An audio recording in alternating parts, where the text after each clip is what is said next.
Hello everyone. तो आज का हमारा टॉपिक रहने वाला है इनकम फ्रॉम सैलरी। ठीक है, हमने almost like 6 to 7 sum solve किए हैं इनकम फ्रॉम सैलरी के। तो आज का सम है वो भी इम्पोर्टेंट है। ठीक है, चलो देखते हैं। Mister M is an area manager of Messrs N Steels and company during the financial year 2019-20 he gets following emoluments from his employer. Emoluments मतलब cash and non-cash benefits both. तो हम सबसे पहले क्या लिख लेंगे? Name of assessee.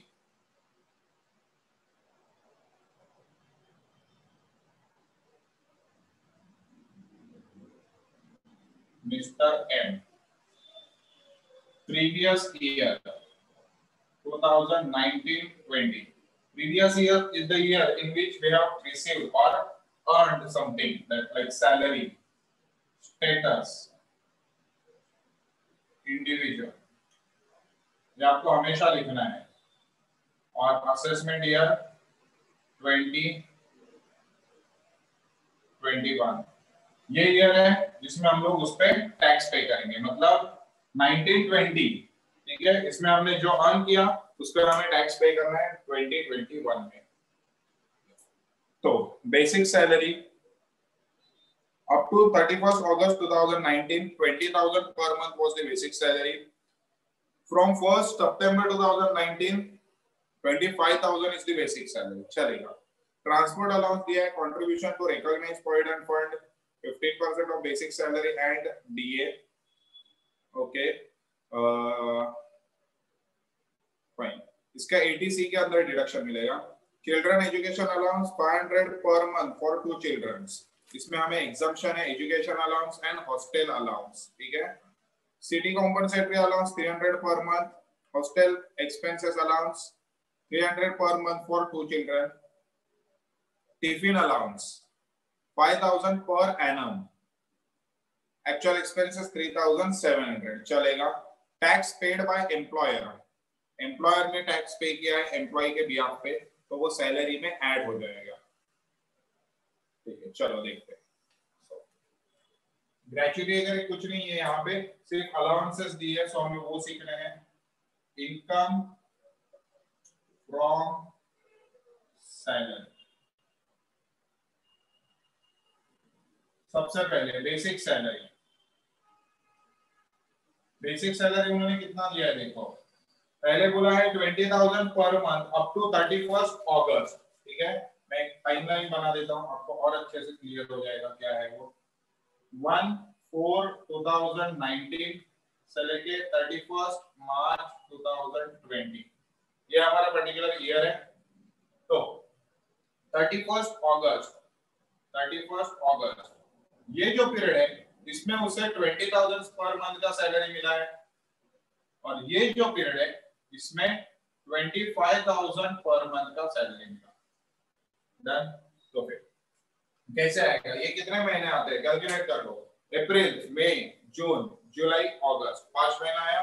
So 20,000 into 5 plus 25,000 multiply में कितना महीना होता है आगे, अगस्त के बाद सितंबर से लेकर सितंबर, अक्टूबर, नवंबर, दिसंबर, जनवरी, फरवरी, मार्च, 7 मंथ्स हुआ। तो ये आया 7 मंथ्स। तो हमें ये कैलकुलेट करके लेना पड़ेगा।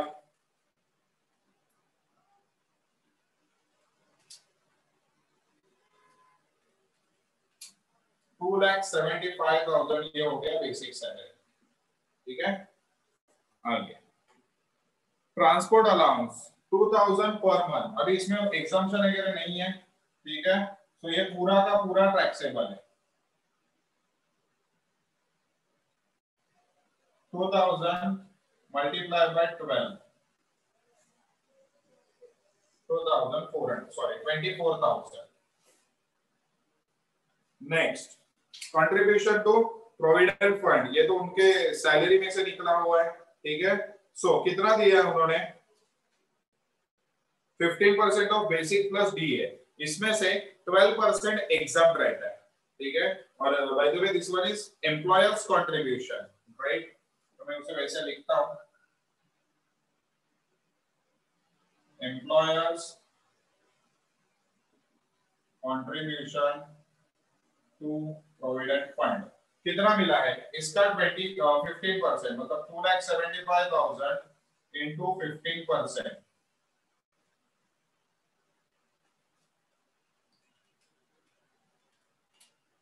41,250। इसमें से एग्जाम होने वाला है लेस एग्जाम कितना 12% एग्जाम है, सो 2,75,000 का 12%,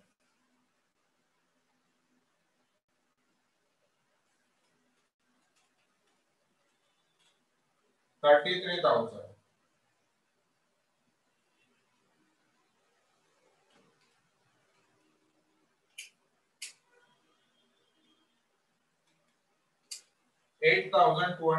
This one is taxable।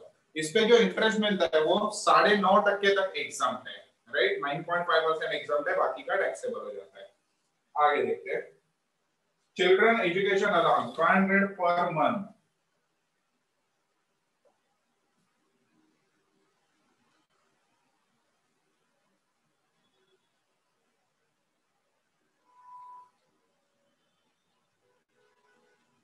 मिला है, 12 महीने का मिला 6,000, उसमें से एग्जाम होने वाला है, ठीक है, 200 पर मंथ एग्जाम है, less exam. Bye the way this is for 2 children, पर चाइल्ड नहीं बोला है, अगर पर चाइल्ड बोलता तो मैं यहाँ पे मल्टीप्लाई बाय 2 भी कर देता था, लेकिन for both his kids he is getting education allowance as 6,000, that is 500 per month, less exam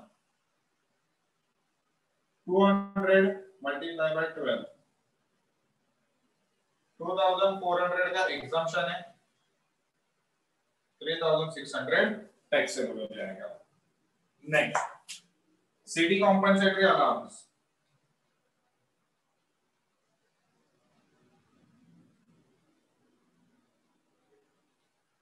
कितना दिया है city compensatory allowance? 300 per month. यहाँ पे कुछ भी उसे डिडक्शन नहीं मिलेगा, ठीक है,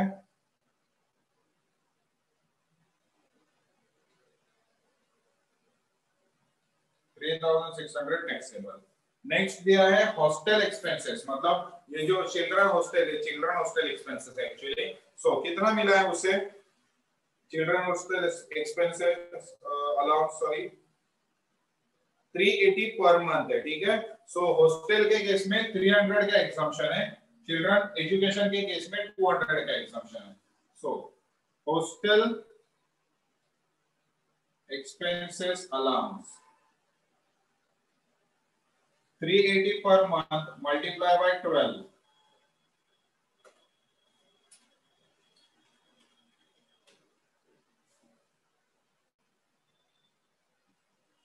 less एग्जाम। एग्जाम कितना मैंने बोला 300 पर मंथ एग्जाम है,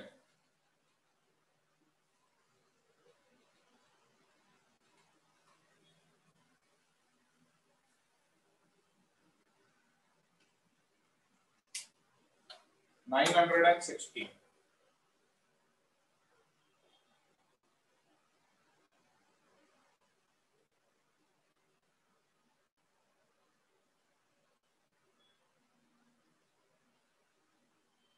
ओ माय गॉड, यहाँ पे देखना, यहाँ पे उन्होंने कैसे दिया है, नहीं same 100 per month 380 per month for 2 children.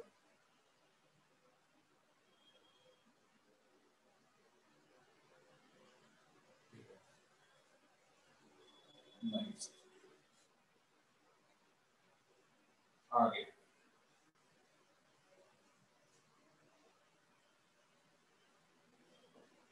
Tiffin allowance 5,000 per annum, okay, tiffin allowance, ठीक है।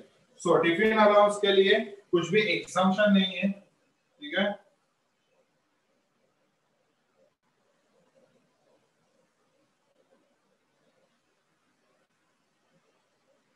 $5,000 per annum दिया है, so no need to multiply anything, and tax paid by employer ये भी ऐड हो जाएगा,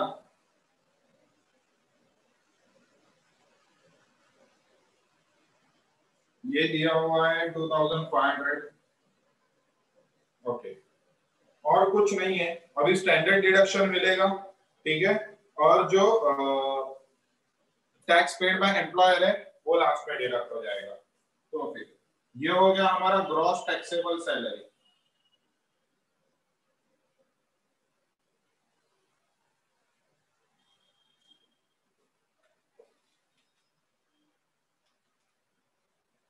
like 75,000 plus 24,000 plus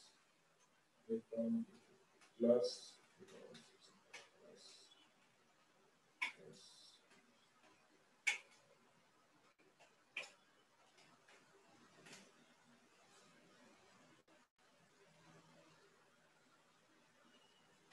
less deduction under section 16। Standard deduction है 50,000 का वो, और जो टैक्स पे किया है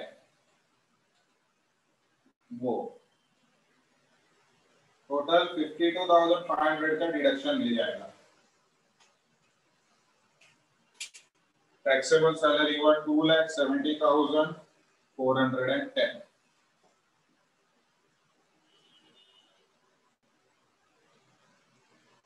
सो आज के सम में हमने क्या देखा? Education allowance and hostel allowance, ये दो। एजुकेशन अलाउंस 100 पर मंथ पर चाइल्ड, ठीक है, रूल एक बोल रहा हूं अच्छे से याद रखना, 100 पर मंथ पर चाइल्ड एग्जाम है। यहाँ पे दो बच्चे थे, 200 एग्जाम हो गया। अभी इसमें एक्चुअली ऐसे है ना कि इनकम टैक्स ने 2 बच्चों के लिए ही एग्जाम्पशन बोला है। मतलब फॉर एग्जांपल आपको पहला एक आपको इन द सेंस एक असेसी को पहले एक बच्चा है, उसके बाद सेकंड टाइम उसे ट्विन्स हुए, तो टोटल चिल्ड्रन हुए 3। लेकिन यार वो बाद में ट्विन होना अपने हाथ में नहीं है ना, तो वो केस में तीनों का डिडक्शन मिलेगा। लेकिन उल्टा है, पहले 2 ट्विन्स हैं, बाद में एक हुआ, तो भाई कभी तो अपने हाथ में था, रुक जाओ, ठीक है।